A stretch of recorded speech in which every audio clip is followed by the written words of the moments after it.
అమెరికాలో ఉన్న మా అమ్మాయికి సారీ పంపించాలి. ఇంకా 3 రోజులే టైం ఉంది. 2 రకాల పచ్చళ్ళు స్వీట్లు కావాలి. అలాగే బాబు. ఇదిగో అమ్మా 5,000 అడ్వాన్స్. ఎల్లుండి ఉదయాన్నే వస్తాను. బ్యాలెన్స్ ఇచ్చి సరుకు తీసుకెళ్తా. మంచిది.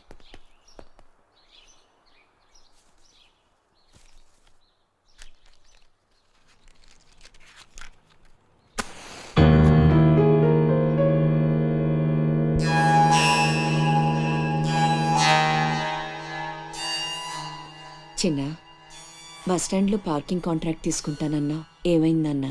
ట్రై చేస్తున్నానమ్మా. ఎల్లుండికి 10,000 వస్తాయి. అవసరమైతే కట్టే. నేను ఒక్కదాన్నే కష్టపడలేకపోతున్నానురా. నీ సంపాదన కూడా తోడైతే బాగుంటుంది. అవునమ్మా, నేను చేయాల్సింది చాలా ఉందని ఈ మధ్య తెలిసింది. చేస్తాను. మన లైఫే మారిపోయేలా చేస్తాను.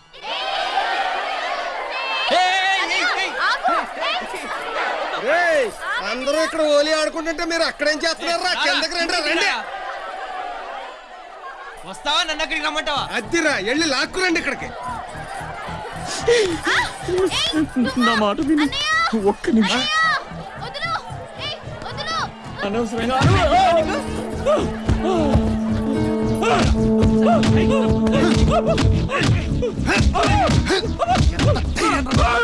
కొట్టద్దు, చంపేయండి.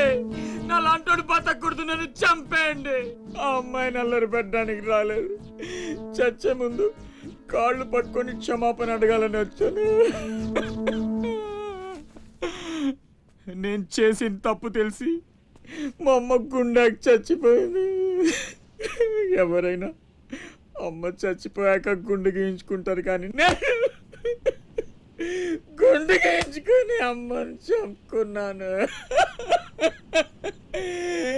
పొరంబొగ్గా తిరిగే నేను ఉద్యోగం చేయాలని, గౌరవంగా బతకాలని మా అమ్మ ఎన్నో కలలు కంది.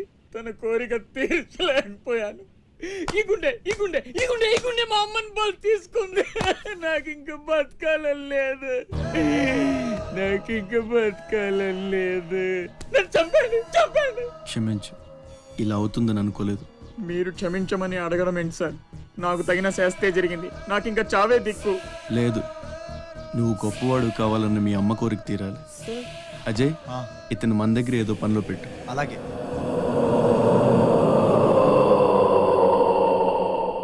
నేను ఆ ఛత్రపతి దగ్గర పనిచేస్తున్నాను. మీరు స్పాట్ పెడితే వాడి వీక్నెస్ మీద దెబ్బ కొట్టి ఒంటరిగా రప్పిస్తా. మీకు చంపాలనుందా లేదా? ఛాన్స్ వస్తే ఎందుకు చంపం? తుండుగా నరికేస్తాం. రప్పించు. రేయ్ గుండు, తేడా వస్తే తలండదు. కథం. నా సైడ్ నుంచి క్లియర్. మీ సైడ్ తేడా రాకుండా చూసుకోండి. నీకు వాడికి సంబంధం ఏంట్రా? కత్తికి బొచ్చుకి ఉన్న సంబంధం. నీలు రే అజయ్, తెలివి వచ్చాక ఫోన్ చేయమ్మా. నీకు ఏం మాట్లాడుతున్నారా? సార్ ఆపండి సార్. మీ అమ్మగారి ఆచూకు తెలిసింది సార్. ఎక్కడా? పెందుర్తిలో. ఇదిగోండి అడ్రస్. జాగ్రత్త సార్.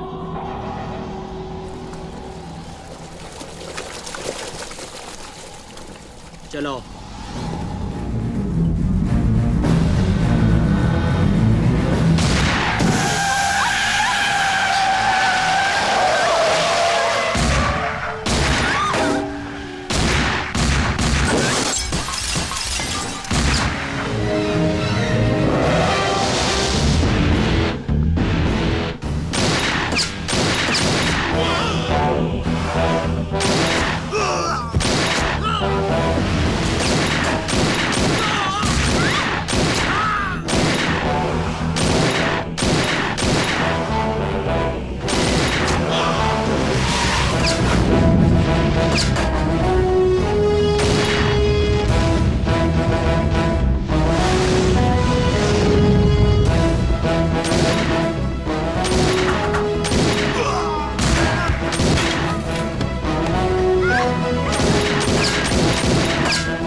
ఆకాష్ అన్నెక్కడ్రా?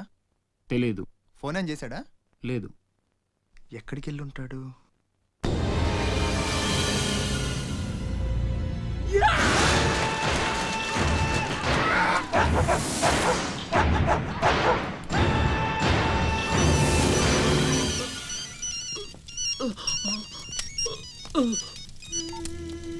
అరే ససుర్కే నాతే మున్నా భయ్యా, ఛత్రపతి చచ్చిపోయాడని చల్లటి మాట చెప్పరా. మాట్లాడవేంటన్నా? ఛత్రపతి ఏమైందిరా? హాస్పిటల్కి తీసుకెళ్ళు. అరే దెబ్బేంటి? ఆకాష్ ఎక్కడ? పైన ఉన్నాడు. ఎక్కడికి వెళ్ళావా? గన్ శివా పద.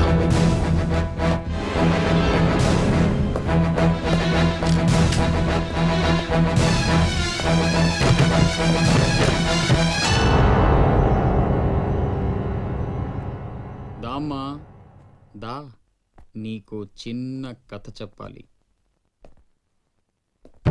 అనగనగా శ్రీలంక, ఆ లంకలో ఓ కొంప, ఆ కొంపలో ఓ అమ్మ. ఆ అమ్మకి కడుపున పుట్టిన బిడ్డ అశోక్.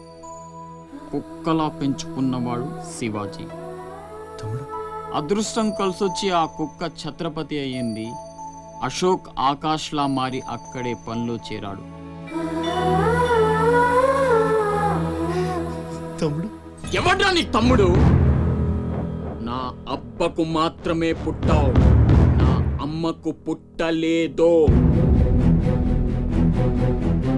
చిన్నప్పటి నుంచి నువ్వంటే నాకు అసహ్యం, చంపేద్దామన్నంత కసి. ఆ కడుపు మంటతోనే నువ్వు చచ్చావని అమ్మతో అబద్ధం చెప్పా. ఈసారి చావుని అబద్ధం చేయకూడదనే రాస్ బిహారీతో చేతులు కలిపాను. బతికేశావు. తమ్ముడు నా మీద కోపం ఉంటే నీ ఇష్టం, ఏదైనా చెయ్యి. అమ్మ ఎక్కడ? అమ్మని ఒక్కసారి చూడాలి. అమ్మ కావాలరా? అమ్మ కావాలరా నీకు? నువ్వు వదలవురా, నువ్వు మమ్మల్ని వదలవు. లాభం లేదు, నిన్ను చంపితే ఎక్కడ దాక్కున్నా మీ వాళ్ళు నన్ను వెతికి చంపేస్తారు కదా. లేదు, అలాగేం జరగదురా. హలో అమ్మా, నేనమ్మా అశోక్ని. అదేనమ్మా, ఛత్రపతి దగ్గర నేను పని చేయను కదమ్మా. తను ఒక అమ్మాయిని మర్డర్ చేస్తుంటే చూసానమ్మా. తను చంపేస్తాడని భయంగా ఉందమ్మా నాకు. ఛత్రపతి ప్లీజ్ ప్లీజ్ నన్ను చంపొద్దు. నువ్వేం చెప్తే అది చేస్తాను. ప్లీజ్ ఛత్రపతి నన్ను చంపొద్దు, నన్ను వదిలే ప్లీజ్.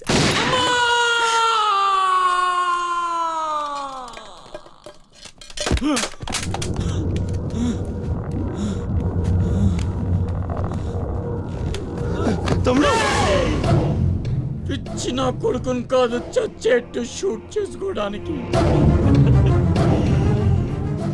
ఇప్పుడు అమ్మ దృష్టిలో నన్ను నువ్వు షూట్ చేశావు, చంపడానికి ప్రయత్నించావు. కర్మ. ఇదంతా నేను ఆడిన నాటకమని ఒక్క మాట చెప్తే అమ్మ నీ మాటే నమ్ముద్ది. కడుపున పుట్టిన నాకంటే నువ్వంటేనే అమ్మకు నమ్మకం ఎక్కువ. కానీ నేనింత నీచుణ్ణి నికృష్టుణ్ణి అని అమ్మకు నిజం చెప్పగలవా? అది విని అమ్మ తట్టుకోగలదా? ఇప్పటికీ ఒక కొడుకు పోయాడన్న బాధతో 12 ఏళ్లుగా సగం చచ్చి బతుకుతుంది. ఇప్పుడు నేనింత దరిద్రుణ్ణని తెలిస్తే మిగిలిన ఆ ప్రాణాలు కూడా భయం వేస్తుందా? ఇప్పుడేం చేస్తావురా? నిజం చెప్పి అమ్మను చంపుకుంటావా? శాశ్వతంగా దూరం అయిపోయి అమ్మను బతికించుకుంటావా? ఏం చేస్తావురా వసకొల్లా? తమ్ముడు